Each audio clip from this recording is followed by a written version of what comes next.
Picture this.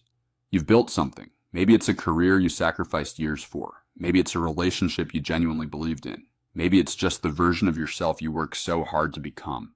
Confident, stable, finally okay. And then one morning, it's gone, or crumbling, or someone takes a piece of it without asking. A manager humiliates you in front of your team. A partner leaves without real explanation. A diagnosis changes the entire map of your future. The company you gave a decade to decide your position is redundant. That word, redundant, like you were a typo. And the worst part isn't the loss itself. It's what happens next. The mind starts to spiral. You replay the moment. You start to wonder what you did wrong, what you could have done differently, whether any of it was ever real. You feel exposed, like the walls you built around your sense of self just collapsed, and now everything is blowing through. That feeling, that terrifying, disorienting feeling of being at the mercy of events, that's exactly what Marcus Aurelius spent a lifetime studying, not from a place of comfort, but from a place of constant pressure. He was the most powerful man in the Roman Empire, and also one of the most besieged. Plagues, wars, political betrayal, the death of children, he had every reason to unravel, but he didn't. And what kept him standing wasn't luck or willpower or denial. It was a concept he returned to again and again in the pages of his private journal, a place so personal he never intended it for anyone else to read. He called it the inner citadel, a fortress inside you that no external event can breach, if you know how to build it. That's what this is about, not escaping hardship, not pretending it doesn't hurt, but finding the one place no one can ever take from you, your own mind. The inner citadel isn't a metaphor for being emotionally numb. Let's get that straight immediately. Marcus Aurelius wasn't telling you to feel nothing. He wasn't suggesting you build walls so thick that nothing gets in. Love, grief, disappointment, joy. That's not strength. That's just a different kind of suffering. What he meant was something more precise, more useful. He wrote in his asterisk, Meditations asterisk, you have power over your mind, not outside events. Realize this, and you will find strength. Notice what he said and what he didn't. He didn't say you have power over outcomes. He didn't say the world will be fair. He didn't say hard things won't happen. He said, your mind. You have power over your mind. That's the citadel, the unconquerable interior space where your judgments live, where you decide what things mean, where you choose, however slowly, however imperfectly, how to respond. The philosopher Pierre Hadot, who spent decades studying Marcus, described it this way. The inner citadel is the idea that your ruling faculty, your asterisk hegemonican asterisk, your rational mind, is always free. Always. Even when your body is constrained. Even when your circumstances are dire. Even when you're scared. Think about what that means in ordinary life. Your boss sends a withering email at 9 p.m. You can't control that. But can you control whether you let that email define how you sleep, how you speak to your family at dinner, how you feel about your own worth by morning? That's where the citadel comes in. Or you're in a relationship where someone keeps shifting the ground under you. Hot and cold, present and absent. You can't force consistency, but your inner citadel is the place where you get to decide what you'll accept, what you value, who you are regardless of how they see you. The citadel isn't about withdrawing from life. It's about having a home inside yourself that you can always return to, no matter what just happened outside. That's the foundation. Now let's talk about why it's so hard to actually live there. Here's the honest part. Most of us know, somewhere, that we can't control other people. We know we can't control outcomes. We've probably even told a friend the same thing. You can't control what they do, only how you respond. And then someone cuts us off in traffic and we're furious for 40 minutes. The gap between knowing and living is enormous.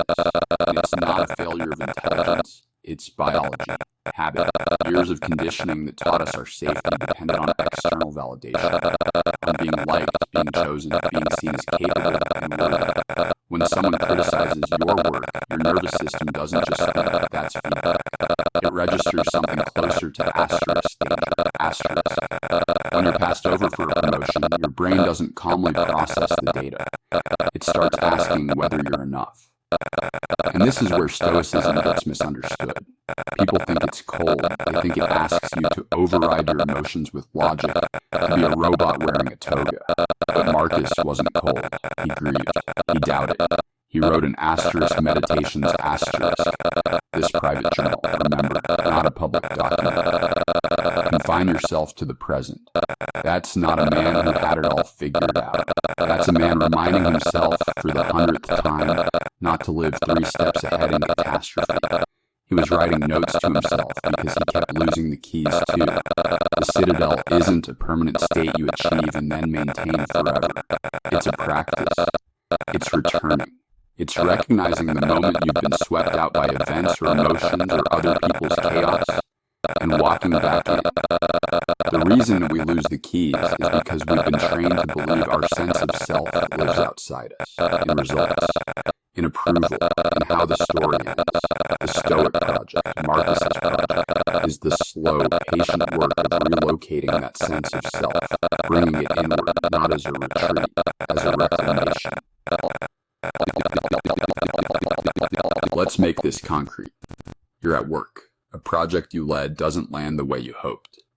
The feedback is brutal, not just about the work, but laced with something personal.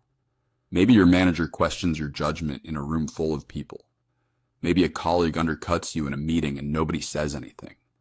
Your citadel is under siege. What does a siege look like from the inside? It's the loop of thoughts that starts that night. Asterisk. I should have known better. They've never respected me. I don't belong here. Maybe I'm not as good as I thought. One external event, dozens of internal wounds. Here's where Marcus would stop you, gently but firmly. He wrote, "If you are distressed by anything external, the pain is not due to the thing itself, but to your estimate of it. And this you have the power to revoke at any moment. Your estimate, your interpretation, the meaning you assigned, that doesn't make the meeting less real, that doesn't make the humiliation less sharp. But it does create a hairline gap between what happened and what you decide it means about you. And in that gap, that thin, quiet space is where your freedom lives. This is why Stoics talk so much about the practice of separating the event from the judgment. Not to dismiss the event, but to stop letting it write the story of who you are. In modern terms, the criticism is real. Your reaction to the criticism is workable. The story you build around the criticism, that you're fundamentally flawed, that you'll never be enough, that the future is already decided, that story, you're the author. The siege can continue outside the walls. It will sometimes. Life will be loud and unfair and relentless, but the citadel holds, not because nothing touches you, because what touches you no longer gets to govern you. So how do you actually build this thing? Because it's easy to say your mind is a fortress. It's something else entirely to feel that way at 2 a.m. when the anxiety won't stop, or when you find out someone you trusted has been lying to you for months. The Stoics were practical people. They didn't just philosophize, they trained. Marcus used specific mental practices daily, the way an athlete uses drills, not to feel enlightened, to stay functional under pressure. Here are 3 of them, adapted for your life, right now. Asterisk, asterisk. The morning preparation. Asterisk, asterisk. Marcus would begin each day by rehearsing the difficulties ahead, not catastrophizing, preparing. He'd remind himself, today I may meet ingratitude, impatience, cruelty, and he'd prepare his response in advance. You can do this in 60 seconds. Before you open your phone, think, what might be hard today? And how do I want to meet it? Not how will I control it, or how will I asterisk meet asterisk it? Asterisk, asterisk. The evening audit. Asterisk, asterisk. At the end of the day, not to beat yourself up, but to review.